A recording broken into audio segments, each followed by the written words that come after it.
Sumiklab ang sunog sa isang imbakan ng gasolina sa Malasiki, Pangasinan kahapon.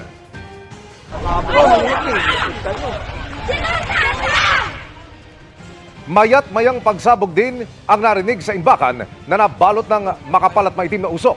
3 ang naitalang sugatan sa sunog na iniakyat sa ikalawang alarma. May 2 bahay rin na nadamay. Iniimbestigahan pa ng BFP ang sanhi at halaga ng pinsala. Kaliwat ka ng barko ng China ang namataan sa loob ng ating teritoryo. Nariyan ang isang Chinese research vessel sa Itbayat, Batanes at ang tila pakikipagpatintero ng China Coast Guard vessel sa BRP Cabra sa Zambales. Nakatutok si Joseph Morong.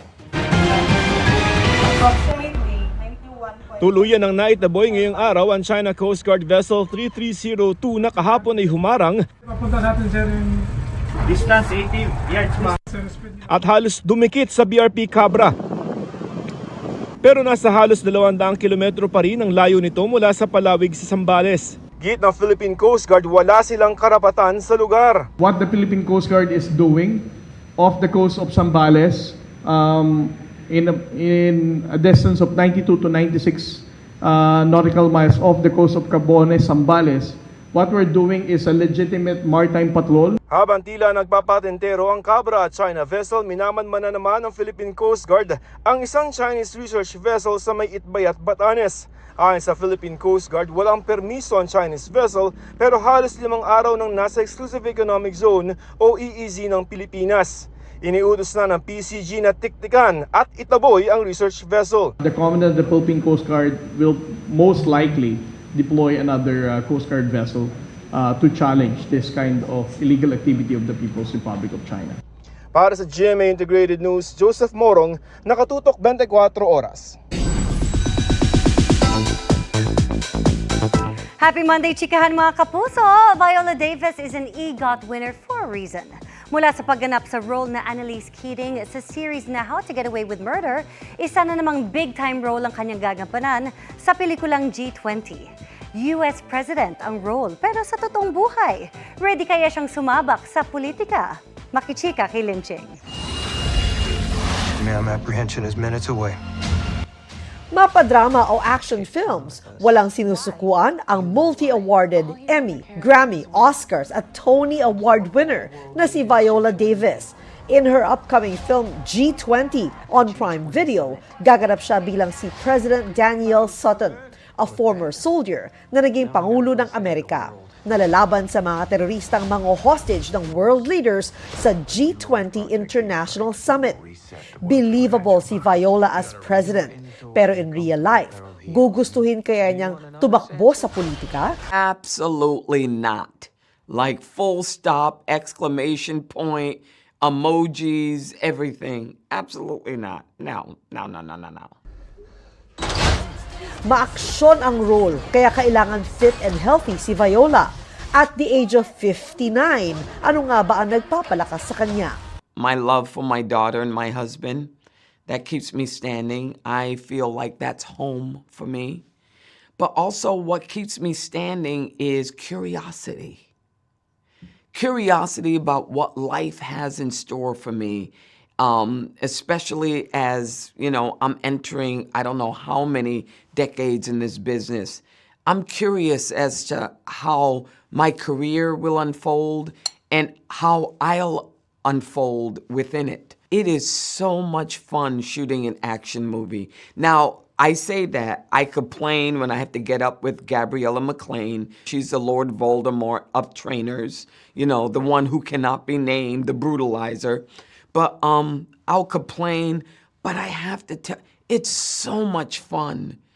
It reminds you of why you fell in love with it to begin with. That sort of stepping into the make-believe and making it believable. And also challenging the notions of what a girl can and cannot do. I love it. Marami mang gulo sa mundo ngayon, hindi pa rin dapat mawalan ng pag-asa. At ayon kay Viola, heroes exist. And they exist in so many different forms. There are people out there who are capable of changing the world. And they have the strength to do it, and they have the heart to do it. Lynching updated sa Showbiz Happening. Mananatili sa kustodiya ng Bureau of Immigration ang inarestong Russian vlogger kahit papayagan ng korte na makapagpiyansa sa mga hinaharap na reklamo. Ayon pa sa DILG, hindi siya agad ipapadeport. Kung bakit, alamin sa pagtutok ni Ian Cruz. Nakangisi ang Russian vlogger na si Vitaly Dorovetsky nang iharap ni Interior Secretary John Vic Remulla sa media kanina. Kahit nakaposas, may pinakita pa siyang itim na booklet na hindi malinaw kung para saan. May punto ring kinuha niya ang sombrerong hawak ng isa sa dalawang bantay na agad ding binawi sa kanya. Ang kanya namang mga daliri sa kamay, tila may pinapakita. At git niya nang ipakita ang mga news report at mga video ng umano'y pangharas niya sa mga Pilipino kung saan kita naman ang mga ginagawa niya. Bahala na siya magpaliwanag sa mga nag-akusa sa kanya. Iba't ibang reklamo ang kinakaharap ng Ruso ayon kay Remulla. Kabilang ang pagtatangka umano niyang paghalik at paghatak sa isang security guard, tangkang pagkuha sa baril nito, pagkuha ng video na walang consent, at pamamahiya sa iba pang gwardya. Bukod pa yan sa harassment ng isang matandang babae. At pagmumura at pagtawa sa isang windsurfing instructor sa Boracay. Nilitis natin to at hanggang walang verdict laban sa kanya ay hindi siya madideport. Dito lang siya sa Pilipinas. Ayon kay Secretary John Vic Remulla, kahit nga raw payagan pa ng korte na makapagpiyansa ang Russian vlogger ukol sa mga kinakaharap niyang asunto, hindi pa rin siya basta-basta makakawala. Under legal custody siya ng PNP dahil sa kaso, pero under restricted custody ng Bureau of Immigration. So habang walang hearing, ay doon lang siya muna kasama ang Bureau of Immigration as an undesirable alien. May batas kasi ang Bureau of Immigration na pwede sila mag-hold ng kahit sinong undesirable alien. Hinahanap pa rin ang taong nagsilbing cameraman ng Russian vlogger. Tactical interrogation pa siya para makuha namin yung identity ng mga cameraman niya. Mananagot siya sa batas. Para sa GMA Integrated News, Ian Cruz, nakatutok, 24 oras.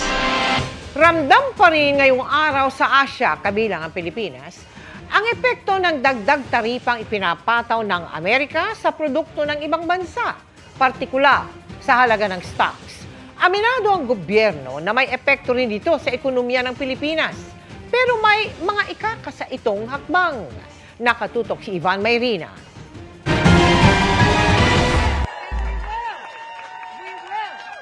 Sa Washington DC man na sentro ng gobyerno ng Amerika o sa New York na sentro naman ng mga negosyo roon,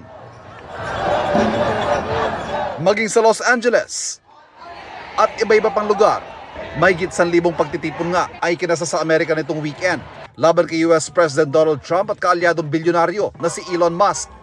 Kasunod ng mga hakbang nila para sa mabilis ang pagbabago ng pamahalaan at palawakin ng presidential authority.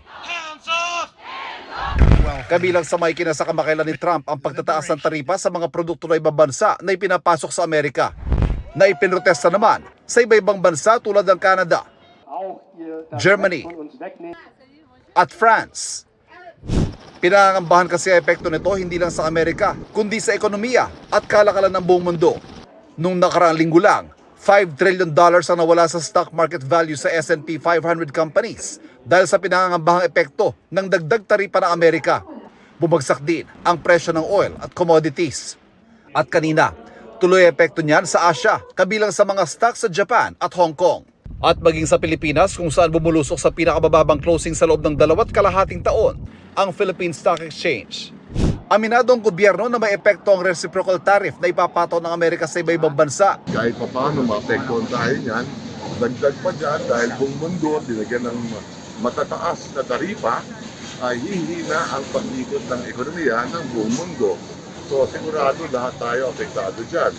Pero dahil nga ikalawang pinakamababa sa Asia, ang 17% na ipapataw sa Pilipinas, pagkakataon nito para mahikayat ang dayuhan na mag-manufacture sa Pilipinas, imbes na sa iba. A lot of opportunities for companies that are based in the countries with higher tariffs to take advantage of our relatively much lower tariffs. Oportunidad din ito para sa mga export ng Pilipinas sa pareho sa ina-export na ibang bansa. Halimbawa, bentahe para sa nyug ng Pilipinas na doble ang taripang ipapataw ng Amerika sa mga galing Thailand na nag-export din ito. Ang kalaban talaga natin dito ay ang Thailand. Ang Thailand 36%. We really need to use this opportunity para italagang push ang export na. Umiiral na rin ayon sa Malacanang ang ilang batas tulad ng Create More Act na nagbibigay ng mga insentibo sa mga mamumuhunan na magbukas sa mga pasilidad at maglagak ng pondo dito sa bansa. Dagdag nito, mag-aanunsyo ng mga mas detalyadong hakbang economic team para sa pagtugon sa mga taripa ng Amerika. Para sa GMA Integrated News, Ivan Mayrina, nakatutok, 24 oras.